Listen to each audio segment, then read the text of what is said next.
처음이야 머신러닝 강의를 시작하도록 하겠습니다. 가장 먼저 데이터 모델링에 대해서 살펴볼 건데요. 데이터 모델링을 살펴보기 위해서 데이터 분석과 모델링에 대해서 알아보도록 하겠습니다. 먼저 데이터 분석이라는 것은 수집된 데이터에 대해서 가공, 해석하여 정보와 의사결정에 필요한 인사이트를 도출하는 과정이 되겠습니다. 예를 들면 공부 시간 데이터랑 점수라는 데이터가 있을 때 여러 개의 데이터를 가공해서 확인해 본 결과 공부 시간이 많으면 점수가 높다. 이런 식의 인사이트를 도출하는 과정이 데이터 분석이 되겠습니다. 그래서 과거 데이터를 살펴보면서 어떤 일이 있었는지와 그 이유를 알아내고 데이터를 그래프로 그리는 등 보기 쉽게 정리해서 현재 상황을 이해하는 데 도움을 줍니다. 이런 식이죠. 공부 시간과 점수가 있다고 했을 때 이런 식의 그래프를 통해서 공부 시간이 증가하면 점수가 늘어나는구나 라는 걸 확인할 수가 있죠. 이런 걸 데이터 분석이라고 합니다. 그러면 데이터 모델링은 뭐냐? 현실 세계의 복잡한 현상을 데이터 간의 관계와 규칙을 이용하여 수학적, 통계적 형태로 표현하고 일반화하는 과정이 되겠습니다. 그래서 데이터가 가진 구조 그리고 패턴을 추출해서 이를 간결하고 재사용 가능한 모델로 만들어내는 활동이 되겠습니다. 예를 들면은 홍길동이라는 학생은 공부 시간이 1시간이었는데 점수가 10점이 나왔어요. 그리고 임꺽정이라는 학생은 공부 시간이 2시간인데 점수가 20점이 나왔어요. 그리고 장길산이라는 친구는 공부 시간이 3시간인데 30점이 나왔어요. 그러면 공부 시간과 점수 간의 그래프를 나타낼 수 있죠. 그러면 1시간 공부했더니 10점, 2시간 공부했더니 20점, 3시간 공부했더니 30점. 이런 식으로 나온 거예요. 그러면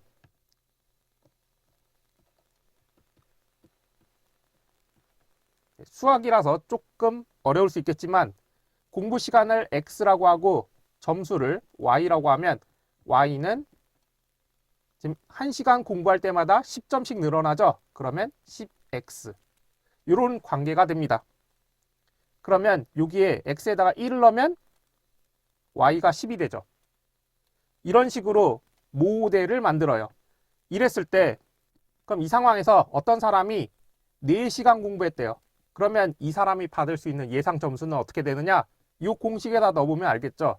10 곱하기 4가 돼서 40점이 됩니다. 이런 식으로 모델을 만드는 과정이 모델링이 되겠습니다. 그러면 지금 살펴봤던 데이터 분석과 모델링의 차이를 살펴보면 데이터 분석이라는 것은 과거와 현재를 이해하고 이유를 찾는데 데이터 모델링이라는 것은 미래를 예측하고 자동으로 판단할 때 사용합니다. 그래서 데이터 분석이라는 것은 아까 점수랑 아까 공부 시간이랑 점수랑 관계가 있었을 때 공부를 많이 하면 점수가 높다. 이런 식으로 인사이트를 도출하는 게 데이터 분석이라면 데이터 모델링이라는 것은 몇 시간 공부했을 때 몇 점이다. 이런 식으로 예측하고 판단해주는 이런 기능까지 수행하게 됩니다. 그리고 데이터 분석의 경우에는 주요 질문이 무슨 일이 있었는지, 왜 그랬는지의 관점이라면 데이터 모델링은 앞으로 어떻게 될지, 이것은 무엇일까? 이런 관점으로 포커싱해서 보게 됩니다.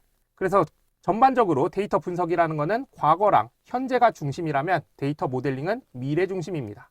그리고 이에 따른 산출물은 데이터 분석의 경우에는 보고서나 그래프, 대시보드, 결국은 이 시각적 자료에 의해서 현상을 판단하는 데 데이터 분석을 하게 되고요. 그 다음에 향후의 일을 예측하거나 아니면 기존의 데이터를 바탕으로 당신은 이런 거를 좋아할 거예요 라는 추천 시스템 또는 분류 프로그램에서는 데이터 모델링을 활용하게 됩니다. 자, 그러면 데이터 모델링이 왜 필요하느냐? 프로세스 자동화랑 업무 효율성을 증대시킬 수 있습니다. 그래서 데이터 모델링을 하게 되면 매번 같은 기준으로 반복해서 판단하던, 그러니까 사람이 판단하던 일을 컴퓨터 시스템이 대신해서 수행하도록 만들어 그 과정을 자동으로 처리할 수 있게 합니다. 예를 들어서 아까 시간과 점수 이 관계가 있을 때 몇 시간 공부했을 때 몇 점 맞을지 이거를 사람이 하는 게 아니라 모델링화 시키면은 그 공식에다가 넣기만 하면 바로 예측 점수가 나오게 되죠. 이런 식으로 자동으로 처리할 수 있게 합니다. 그 다음에 데이터 모델링이 필요한 이유는 복잡한 데이터 속에서 숨겨진 패턴을 발견할 수가 있습니다. 그래서 데이터의 규모가 방대해지고 변수 간의 관계가 고차원적으로 복잡해지면 인간의 인지 능력만으로는 유의미한 패턴을 발견하기 어렵기 때문에 수백에서 수천 개의 변수 사이의 비선형적인 관계를 학습하여 인간이 관과하기 쉬운 통찰을 제공합니다. 여기서 변수라는 표현이 나오는데 변수라는 거는 피처라고도 표현할 수가 있어요. 그래서 이 피처가 뭐냐? 예를 들어서 사람이 있어요. 사람이라는 데이터에 나이라는 것도 있고 사는 지역 그리고 공부 시간 소득 수준 그리고 점수 요런 변수들이 있다고 해볼게요. 그러면 일반적으로는 공부 시간과 점수 요 관계만 생각하게 되는데 데이터 모델링을 하게 되면 사람이 미처 생각하지 못했던 관계가 나타나기도 합니다. 뭐 예를 들면은 지역에 따라서도 점수에 영향을 받을 수 있는 거예요. 그리고 소득에 따라서도 뭐 점수에 영향을 줄 수도 있는 거고요. 아니면 나이에 따라서도 점수에 영향을 줄 수 있는 거고요. 이런 식으로 인간이 간과하기 쉬운 통찰을 제공하는 게 데이터 모델링의 필요성 중에 하나가 되겠습니다. 그러면 코드를 통해서 살펴보도록 하겠습니다. 여기서 판다스 라이브러리랑 넘파이 라이브러리를 임포트합니다. 판다스랑 넘파이는 데이터 분석에서 다뤘기 때문에 만약에 이게 학습이 안 돼 있다라고 하시면 데이터 분석 쪽을 학습하시고 이쪽으로 넘어오시면 되겠습니다. 그래서 판다스랑 넘파이를 많이 사용합니다. 이때 데이터 프레임을 만듭니다. 그래서 오더 타임이라는 그 변수에다가 이러한 값들을 넣어놓는 거예요. 그리고 이 값들을 df라는 변수에다가 저장합니다. 그러면 이 df는 데이터 프레임 타임으로 저장이 되어 있는 거죠. 테이블로 그리면 이런 식이죠. 오더 타임이라는 테이블에 2025, 0115 이런 식으로 있고 그 다음에 2025, 0322 그리고 시간 그리고 2026, 0707 시간 이런 식으로 있는 거예요. 이 상황에서 데이터 프레임 오더 타임이라는 이러한 변수 또는 컬럼을 데이터 타임이라는 타입으로 바꿉니다. 그리고 그 바꾼 거를 오더 언더바 타임이라는 변수에다가 대입해요. 즉 여기 있는 요 값들이 데이터 타임이라는 타입으로 변환되는 거예요. 그리고 나서 df 오더 타임 점 dt 점 year 하면은 year라는 그러니까 연도가 추출이 되고요. 그 추출된 거를 year라는 변수에 저장합니다. 그리고 month, day, hour, minute, second, weekday 요거는 요일 정보를 숫자 형태로 추출합니다. 그래서 여기에서 월요일이면 0으로 그리고 화요일이면 1, 수요일이면 2 이런 식으로 쭉 간 다음에 일요일은 6 요런 값을 뽑아냅니다. 그리고 그 밑에 day 언더바 name은 요일의 정보를 문자열 형태로 추출합니다. 그리고 쿼터는 분기 정보를 추출합니다. 그래서 지금이 1분기인지 2분기인지 3분기인지 4분기인지를 나타내고요. 그리고 요 밑에 있는 거는 지금이 몇 번째 주인지를 추출합니다. 그리고 이 값들을 print df 하면은 하나하나 출력하는 건데 여기 보시면 출력 결과에서 이 부분 있죠. 이 부분은 df.info에 의해서 출력된 거예요. 그래서 출력된 걸 봤더니 오더 타임이라는 컬럼이 있고 여기에 값이 3개 있던 거죠. 이 3개는 전부 다 빈 값이 아니에요. 그러니까 널이 아니다. 그리고 이때 데이터 타입은 데이트 타임 64라는 타입으로 변환된 거예요.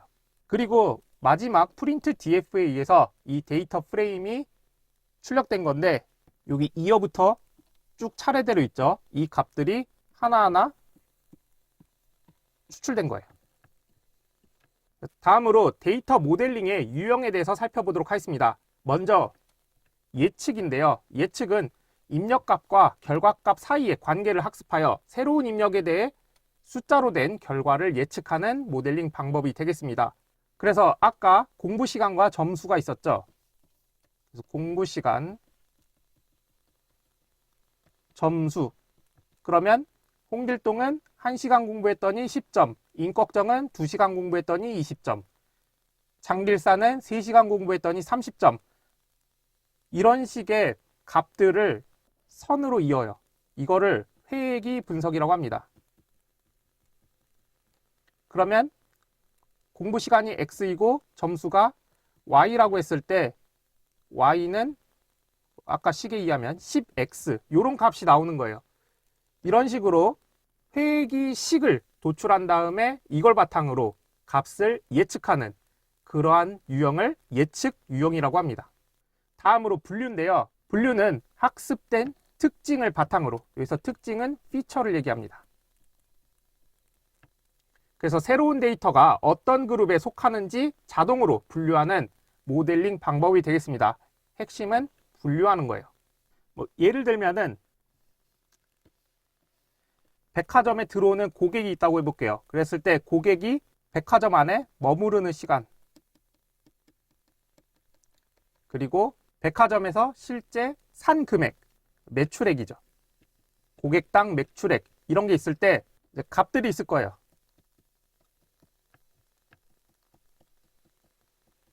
그러면 머무르는 시간이 크면서 매출액이 높은 이 집단은 VIP 고객이다.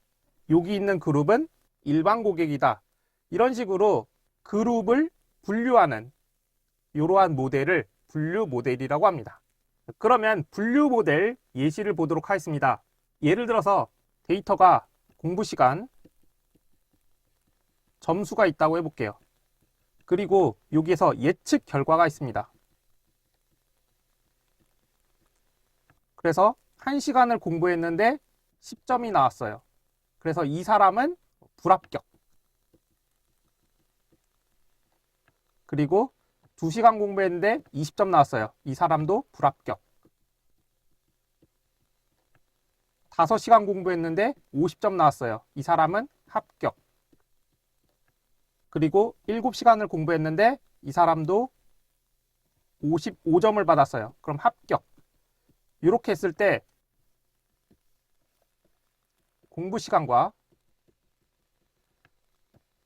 점수가 있으면 이 예측 결과가 이 데이터에 대한 범주인 거예요. 그래서 불합격이라는 범주, 합격이라는 범주가 있을 때 1시간에 10점, 2시간에 20점 이 집단은 전부 다 불합격인 거고 5시간 공부해서 50점과 7시간을 공부해서 55점 여기는 합격인 거예요. 이런 데이터가 있을 때 여기 정도가 이 두 집단의 경계인 거죠. 근데 이 상태에서 만약에 이런 데이터가 들어왔다고 하면 요거는 불합격 근처에 있는 거죠. 이러면 이 사람은 불합격이 되는 거예요. 이런 식으로 새로운 데이터가 어떤 그룹에 속하는지 분류하는 모델링 방법이 분류 모델이 되겠습니다. 근데 분류 모델의 핵심은 이 예측 결과와 같이 이거를 정답 또는 라벨이라고도 하는데 이 라벨이 있어야지만 분류 모델입니다. 그러면 군집 모델이 있는데요. 군집 모델은 방금 전에 살펴봤던 분류 모델과 달라요. 분류 모델은 정답이 있는 거예요. 근데 군집 모델은 정답 정보가 없는 거예요. 그래서 데이터들끼리 비슷한 정도를 비교해서 성질이 비슷한 것끼리 여러 그룹으로 묶는 모델링 방법이 되겠습니다. 그래서 아까와 같은 데이터가 있다고 했을 때 이번에는 합격, 불합격 정보가 없는 거예요. 그냥 공부 시간과 점수 데이터만 있는 거죠. 그러면 데이터를 좀 여러 개 그려볼게요. 합격, 불합격이라는 정보가 없는데 이렇게 데이터가 있다라고 하면 이런 식으로 그룹이 묶이게 돼요. 이 상태에서 만약에 어떤 데이터가 왔다라고 하면 이 데이터는 여기 1번 그룹이라고 하고 여기 2번 그룹이라고 하면 1번 그룹에 더 가깝죠. 그러면 이 데이터는 1번 그룹이다라고 판단을 하게 되는 거예요. 이런 식으로 정답이 없는 데이터를 가지고 비슷한 것끼리 묶는 이러한 모델을 군집 모델이라고 합니다. 그 다음에 연관 분석인데요. 연관 분석은 구매 기록과 같은 거래 데이터를 분석하여 어떤 항목들이 함께 자주 나타나는지 그 관계 규칙을 찾아내는 모델링 방법이 되겠습니다. 예를 들면 고객들이 과자를 샀더니 음료수를 사는 빈도가 높아요. 그러면 그거를 연관 분석을 하게 되면 실제 그 과자를 산 사람이 음료수를 산 그 관계가 일어날 확률이 높은지 이런 거를 계산해 주는 게 연관 분석이 되겠습니다. 그래서 대규모 데이터셋 내에서 항목들 간에 함께 발생하는 빈도를 기반으로 유의미한 연관 규칙을 발견하는 것을 목표로 합니다. 그리고 장바구니 분석이라고도 불리는데요. 특정 사건이 발생했을 때 함께 일어날 확률이 높은 사건을 식별하는 데 사용합니다. 그러면 이제 데이터 모델링 프로세스에 대해서 살펴보도록 하겠습니다. 이거는 앞에서 살펴봤던 예측, 분류 이런 모델을 만드는 절차라고 생각을 하시면 되겠습니다. 그래서 먼저 문제를 정의를 해요. 그래서 해결하고자 하는 문제를 정의하는 단계가 되겠습니다. 예를 들면은 학생들의 공부 시간과 점수 데이터가 있을 때 이걸 바탕으로 나는 합격인지 불합격인지 이런 거를 판단하는 시스템을 만들겠다. 이런 식으로 문제를 정확히 정의하는 단계가 문제 정의 단계가 되겠습니다. 그리고 나서 데이터를 준비합니다. 실제 모델 학습에 활용할 데이터를 수집하고 정제하는 단계가 되겠습니다. 그리고 당연한 얘기지만 데이터 모델링을 할 때 데이터의 품질이 높아야 돼요. 예를 들면은 공부 시간과 점수라고 했을 때 공부 시간만 있고 점수가 없는 데이터, 또는 공부 시간과 점수가 왜곡된 데이터, 이런 것들이 많아지면 나중에 성능이 안 좋기 때문에 품질이 좋은 데이터를 수집하는 게 중요합니다. 그리고 나서 모델 선택 및 학습을 하게 됩니다. 그래서 데이터를 기반으로 패턴을 학습할 수 있는 모델을 선택합니다. 그리고 실제 학습을 수행하게 됩니다. 한마디로 공부 시간과 점수라는 데이터를 받아가지고 이걸 바탕으로 예측 모델을 만든다고 해볼게요. 그러면 공부 시간 1시간에 점수 10점, 2시간에 20점, 3시간에 30점 이런 데이터를 가져와야죠. 그리고 이 데이터를 실제 모델에 넣는 거를 학습이라고 합니다. 그러면 공부 시간과 점수가 데이터가 들어가게 되죠. 그러면 이 데이터를 바탕으로 해서 회귀 분석이라는 걸 한다라고 하면 이 점들을 최대한 그 차이가 많이 나지 않도록 하는 선을 만들게 됩니다. 그 선을 회귀선이라고 하고요. 이 회귀선 y는 10x, 요게 실제 모델이 되는 거예요.